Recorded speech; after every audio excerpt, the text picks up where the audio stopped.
জনক এবং সাহিত্যের প্রথম যেগুলো বিশেষ প্রশ্নতে আসছিল সেগুলো উল্লেখ করা আছে। 1. বাংলা গদ্যের জনক ঈশ্বরচন্দ্র বিদ্যাসাগর, BCS 31। 2. বাংলা সাহিত্যের আদি কবি লুইপা, BCS 29। 3. বাংলা সাহিত্যের প্রথম ইতিহাস গ্রন্থ বঙ্গভাষা ও সাহিত্য, BCS 27। 4. সনেট রচনার প্রবর্তক মাইকেল মধুসূদন দত্ত, BCS 25। 5. ঢাকা হতে প্রথম প্রকাশিত গ্রন্থটি নীলদর্পণ, BCS 16। 6. বাংলা সাহিত্যের ইতিহাসে প্রাচীনতম মুসলিম কবি শাহ মোহাম্মদ সগীর, BCS 12।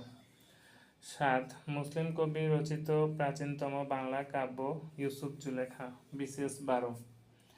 8. পুঁথি সাহিত্যের প্রাচীনতম লেখক সৈয়দ হামজা, BCS 11।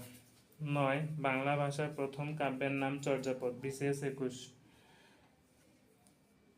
10. রামায়ণ রচনা করেন প্রথম মহিলা কবি চক্রবর্তী, BCS 11। 11. বাংলা গদ্যের পথিকৃৎ হিসেবে বিদেশিদের অবদান ছিল উইলিয়াম কেরি, BCS 1985। 12. বাংলা সাহিত্যের কথা রীতির প্রবর্তন করেন প্রমোদ চৌধুরী, BCS 85।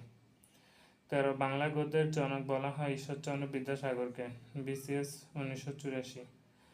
14. বাংলা সাহিত্যের কথা রীতির প্রবর্তন করেন প্রমোদ চৌধুরী, BCS 1984। 15. মধ্যযুগের বাংলা সাহিত্যের প্রথম মুসলিম কবি Shah Mohammad Sagir, BCS 25। Thank you.